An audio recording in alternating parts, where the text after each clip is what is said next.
membumbung ke udara, bersatu dengan asap yang dari langit. Nah, paham sekarang ya? Jadi asap yang dari langit dengan debu yang dihasilkan oleh ledakan yang maha dahsyat ini. Ini dengan cepat membungkus bumi. Inilah dia disebut dengan 40 hari 40 malam. Tuh bayangin ya. Iya. Serem banget itu. Itu gimana respon kita yang ngelihat itu gimana? Rasulullah membimbing kita dari nol, Mas Hari. Apa yang harus kita lakukan? Karena sebelum itu terjadi, Nabi, Masya Allah ya, Nabi mengatakan, sebelum hantaman itu terjadi, kalian akan menyaksikan terlebih dahulu antara 3 sampai 7 hari berturut-turut ada bintang berekor mengelilingi bumi, kata Rasul. Siapapun di muka bumi bisa melihatnya.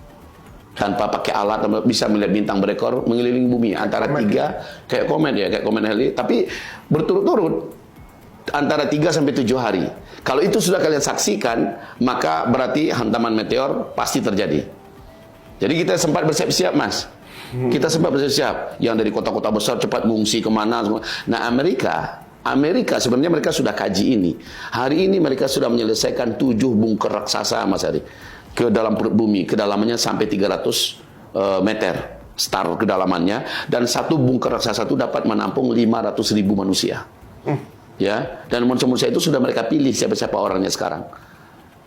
Mereka sudah siapkan 7 bunker raksasa. Rusia sudah mempersiapkan 4 bunker raksasa. Cina sudah mempersiapkan beberapa bunker raksasa dalam perut buminya. Berarti apa yang ada di film Hollywood mengenai list orang yang diselamatkan ketika kiamat itu benar-benar mereka lakukan sebenarnya. Benar. Cuma Masya Allah ya, kita sebagai orang Islam, Mas Adi, Nabi tidak mengarahkan buat bunker. Kalau begitu bukan itu solusinya. Bukan. Ternyata andalan yang disuruh Rasulullah kita amalkan adalah amal kita. Mirip-mirip kayak film 2012 ya? 2012 ya. Udah ada daftarnya, yang punya daftarnya berhak masuk. Boleh masuk. Kayak gitu. Kesannya bisa menyelamatkan kiamat itu. Ya. Dan mereka meyakini hantaman ruang angkasa, meteor dari ruang angkasa mendadak tiba-tiba itu, mereka sangat yakin akan terjadi. Nah, hebatnya di dalam Al-Quran, Allah menyebutkan pembahasannya baghtatan. Apa artinya baghtatan? Tidak bisa diprediksi. Jadi kalau bisa diprediksi mah enak. Oh, sudah bergerak kira-kira sekian hari lagi, sekian bulan lagi, bisa diprediksi mah enak. Semuanya tiba-tiba. Tiba-tiba. Berarti maaf, ini NASA tumpul kemampuannya. Semua teknologi, kemampuan memantau macam itu tidak bisa. Oh, Mossad aja yang katanya jago, jebol juga kok. Iya. Jadi Masya Allah ya, kita hanya cukup berpegang teguh dengan bimbingan dari Rasulullah. Ada tanda-tanda, kalau ada tanda-tanda kamu lakukan. Itu udah cukup. Pokoknya kayak tanda-tanda kayak tadi. Kalau sudah beredar di atas langit kamu, kata Rasul, seluruh orang sebumi bisa melihat dengan mata telanjang. 3 hari, mungkin hari ke-4, mungkin hari ke-5, mungkin hari ke-6, mungkin hari ke-7. Pokoknya Rasulullah, 3 ayam ila sab'at ayam. Antara 3 sampai 7 hari, di antara itu terjadilah hantaman meteor. Jadi kasih sayang Allah kepada kita. Ada Rasul yang menginfokan sehingga kita bisa bersiap siaga dulu. Tapi yang tahu ini siapa? Yang dengar kajian. Yang mau dengar kajian, nggak mau dengar kajian mana tahu dia. Paling-paling paling-paling foto-foto aja yang mereka sibuk itu ya. Bukan sibuk posting ya kan. Tapi kan di momen itu juga udah nggak ada listrik nanti kalau misalnya terjadi. Itu masih karena hantaman meteor belum. Oh, itu baru ininya aja. Jadi masih sempat dunia memberitakan, seluruh televisi. Itu yang membantu juga pemberitaan ini tidak ada dunia yang nggak tahu. Ya kan, masih ada orang masih bisa internetan, masih bisa membuka berita terbaru dari media sosial semacamnya, masih sempat, Mas. Nah, saat itu sebenarnya ada langkah-langkah yang Nabi perintahkan pada kita. Bila kamu sudah menyaksikan ini, kamu harus sudah melakukan ini. Bila kamu sudah melakukan ini, sudah menampak lihat ini, terjadi ini, yang harus sudah siap adalah ini. Nabi ajarkan itu semua. Siapa yang melakukan ini dia akan selamat, yang nggak melakukan ini dia akan celaka. Apa aja tuh, Ustaz? Itu makanya penting banget ini kajian ini kita kupas dengan tertib ya. Kita kupas dengan waktu yang tenang, santai.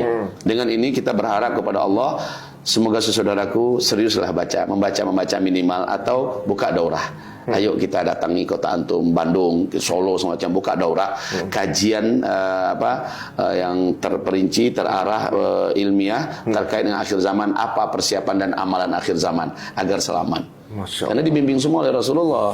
Kita nggak boleh dengan akal-akalan sendiri. Kayak Amerika itu kan akal-akalan sendiri itu. Buat bunker lah dengan dana yang gila-gilaan. Dengan logika manusia itu sepertinya. Nah itu ketika dukun itu terjadi ini, itu kan berarti semua tuh melepuh gitu ya, misalnya kan terbakar nih. Ya seperti Windows Gembel juga gitu ya. Tapi mereka nggak mati, Mas. Tapi nggak mati? Nggak mati, mereka jadi jelek semua. Maaf ya Mas ya. Ini demi Allah kalau kita tidak baca hadis Nabi, rasanya kita kayak dalam mimpi dibawa ke cerita ini. Atau dalam khayalan. Orang-orang kafir, orang fasik, orang munafik, ahli maksiat, ahli dosa, setelah kejadian Dukhan itu jelek mereka semua. Mereka menjadi jelek. Mungkin kalau yang sempat berlindung dan mencari keselamatan, itu yang mungkin masih tetap terjaga. Yang selamat siapa, Mas? Yang selamat hanyalah orang beriman, kata Rasulullah. Orang beriman yang punya amal soleh yang banyak sebelumnya. Mereka macam ada silk yang melindungi mereka. Macam ada pelindung gaib ya, sehingga Dukhan itu nggak langsung menyentuh kulit mereka. Mereka masih bisa menghirup nafas. Orang beriman. Amal solehnya yang berfungsi saat itu menjadi pelindungnya. Amal solehnya datang menyelamatkannya. Masya Allah ya. Jadi disinilah makanya Rasul bersabda, badiru bil a'mali fitanan. Di saat-saat masa-masa fitnah, kalian semua ayo saling berlomba-lomba dan terang-terangan, saling berpacu kalian untuk memperbanyak amal soleh. Ternyata dampaknya adalah surat Al-An'am ayat 156. Dengan iman dan amal soleh kamu selamat. Di masa Dukhan ini yang selamat orang terpilih saja. Siapa? Orang Islam yang beramal soleh. Kalau orang Islam yang misalnya orang baru mu'alaf nih. Iya.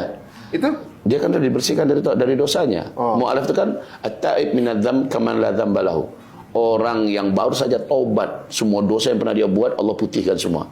Mu'alaf itu kan orang yang ibaratnya baru lahir kan. Dosanya nggak ada. Insya Allah, apalagi dia setelah baru taubat, dia sempat beramal soleh, taubatnya itu yang akan melindungi dia.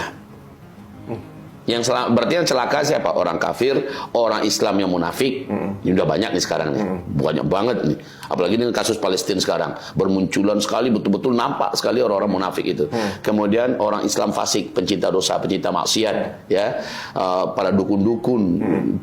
Bahkan yang paling sakti yang sekarang ini sudah bersembunyi di balik kegelapan, yang sedang menggerakkan kekacauan di muka bumi, Dajjal sendiri pun akan tersiksa karena Dukhan ini. Jadi demi Allah, ini dalam iman yang sudah kita terima dari hadis-hadis Nabi ya, kami sudah sangat beriman betul. Dajjal hari ini sudah lepas, Mas Ari. Dia sudah lepas dari borgol-borgol yang membelenggunya. Dajjal itu sekarang. Dari mana kita tahu? Dari 3 tanda besar kemunculan terlepasnya Dajjal dalam hadis sahih riwayat Imam Muslim yang diceritakan oleh Fatimah binti Qais. Ya, bahwa ada 3 tanda alam, dan 3 tanda alam ini uniknya hanya di Palestina semuanya. Dan itu sudah terjadi sejak 2012. apa aja, Sir? Ya, Danau Tiberias, kemudian mata air Zuhar dengan kebun kurma di Baisan.